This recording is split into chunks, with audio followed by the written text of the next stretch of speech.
Kado akhir tahun untuk masyarakat Sika Jaksa tetapkan 3 tersangka korupsi dana PEN.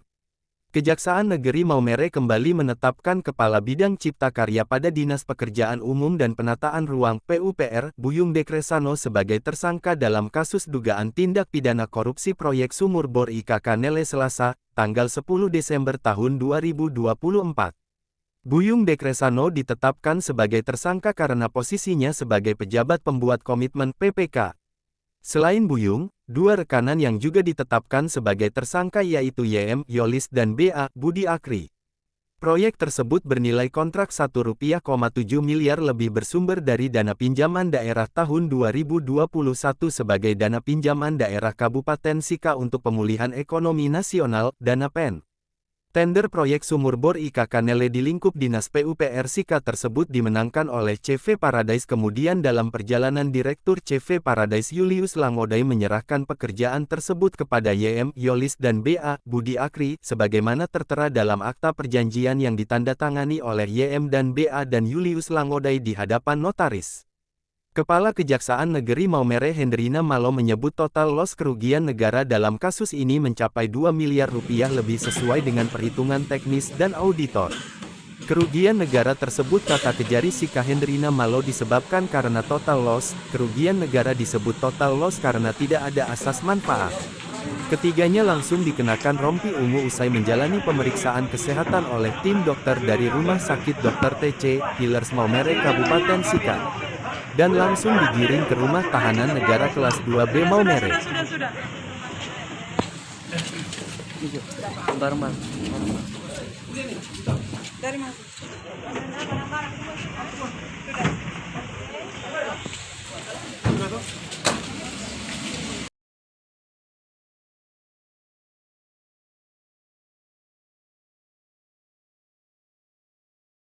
Hari ini masih dalam momentum Hari Anti Korupsi Sedunia, Kordia.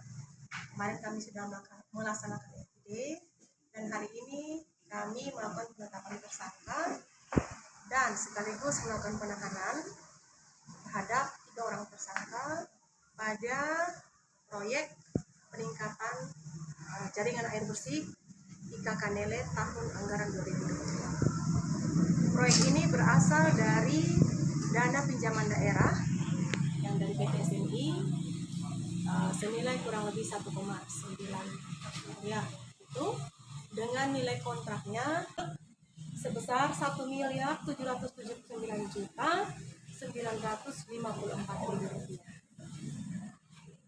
Hari ini kami melakukan penetapan tersangka dan penahanan terhadap 3 orang, yaitu yang pertama atas nama NBD selaku PPK, kemudian 2 orang lainnya yang mengerjakan proyek yaitu YM dan BA. Nilai kerugian negara yang timbul akibat perbuatan para tersangka sesuai dengan perhitungan ahli teknis yang diperkuat dengan perhitungan dari auditor, kami mendapat jumlah sebesar 2.014.263.554 rupiah. Ini terjadi, kenapa teman-teman mungkin mendengarnya kenapa lebih tinggi dari kontrak? Karena yang pertama, proyek ini dinyatakan total loss, artinya kerugiannya total, ya, karena tidak ada manfaat, ya, tidak dari asas kemanfaatan sama sekali tidak bisa dimanfaatkan, karena yang pertama tidak ada sumber air di situ, dan yang kedua tidak ada jaringan listrik, sehingga kalau jadi pun dia mau seperti apa yang mau dibor dari dalam tanah. Lagi pula proyek ini terbengkalai. Hasil pemeriksaan kami terakhir itu material on-site semuanya sebagian besar tidak terpasang. Dan ditambah dengan melihat dari aspek kemanfaatan, artinya ini tidak bisa dimanfaatkan sama sekali oleh masyarakat yang membutuhkan, sehingga auditor dan kami yakin menyatakan ini sebagai kerugian loss, kerugian yang sepenuhnya, ditambah dengan denda keterlambatan. Denda keterlambatan ini 1/1000 dari nilai kontrak.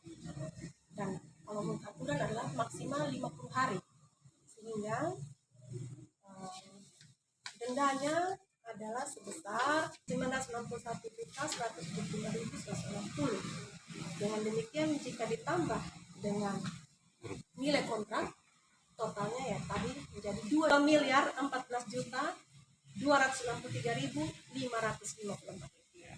Ya, jadi seperti itu. Kerugian negara ini dilihat dari berbagai aspek, bukan hanya karena pekerjaan terbengkalai, tapi dari aspek manfaat. Masyarakat yang membutuhkan tidak bisa memanfaatkan proyek tersebut karena memang tidak ada jaringan listrik dan tidak ada sumber air. Setelah ini kami akan segera membawa ketiga tersangka untuk ditahan selama 20 hari di Rutan Maumere. Ibu, Persentase fisik berapa? Persentase fisik 60,86%. Itu tersangka BA itu pegawai negeri. Ya. Kok BA itu kan, oh ya, BA itu kontraktor yang mengerjakan proyek tersebut. kontraktor? Ya. Ibu ini kan Yang pegawai negeri itu PPK, N, ya MDE ya, MDA.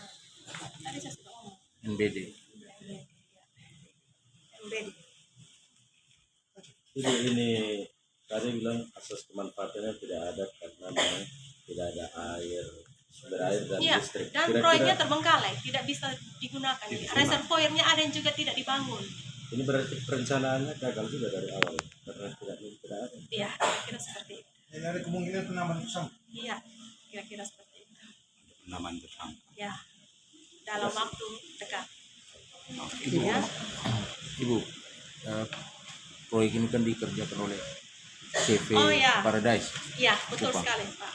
CV Paradise saja. Kalau Budi Akri dalam kapasitas sebagai apa? Ya, Dari jadi CV? mereka ini ada perjanjian kerjasama. Jadi direktur CV Paradise ini membuat surat perjanjian kerjasama, menyerahkan pekerjaannya kepada BA dan YN, sehingga yang bekerja di lapangan ini adalah BA dan YN, sedangkan direkturnya hanya menandatangani kontrak dan BA berada di Kupang. Berada di Kupang. Ya. Ibu, boleh tahu apakah dari total loss ini ada pengembalian kerugian? Ya, itu tentu tugas dari kami jaksa untuk melacak. Nah, jika ada ditemukan harta dari para tersangka, maka kami akan segera melakukan penyitaan untuk berupaya maksimal mengembalikan kerugian negara. Ibu, peran YM ini apakah ada dalam dokumen kontrak atau tidak? Ya, tadi yang seperti saya katakan, yang menandatangani kontrak ada direktur Paradise. Dia membuat surat perjanjian kerjasama di bawah notaris kepada BA dan YN. Boleh tahu Ibu nama Nama direkturnya? Paradise. Nama direkturnya Julius Langodai, karena berdomisili di Kupang. Sudah kami panggil hari ini juga ya, kami panggil tapi tidak datang. Jadi kalau teman-teman tahu kan, kalau tidak datang nanti ya Itu besar kemungkinan akan disangka kami yang akan datang. Berapa Kan? saksi semua Ibu? Berapa saksi yang diperiksa? Saksi yang diperiksa kurang lebih 20 orang, termasuk ahli. Ahli ada 4, itu termasuk ahli teknis dan auditor, dan ahli PPJ. Yang kemarin menjadi narasumber. Pak Peter itu. Iya, itu ahli kami, ahli PPJ. Ibu, di luar dari ini itu ada masalah mobil bor dan water geng Semparong itu bagaimana? Ya, satu-satu kakak. Satu-satu. Nanti habis ini satu lagi, tenang ya. Kita Baik. satu-satu dulu supaya kita bisa fokus, dan kita juga harus berhati-hati tuh untuk kita menetapkan tersangka dan lain-lain. Kita harus betul-betul ada alat bukti yang cukup, dan itu membutuhkan tentu tenaga yang tidak sedikit, membutuhkan kehati-hatian, ketelitian. Gitu. Jadi ya, doakan saja supaya kami sehat-sehat. Habis ini satu persatu kita. Ibu Kejari, ada kemungkinan pejabat lain yang lebih tinggi dari pangkat TPK dalam kasus ini? Nanti kita kasih kabar ya setelah ini ya. Iya. Yang jelas pasti ada penambahan tersangka. Nanti akan. Pokoknya kalau ada pasti kami akan sampaikan kepada rekan-rekan di sini. Baik, terima kasih. Itu saja ya. Ya. Nah, karena sudah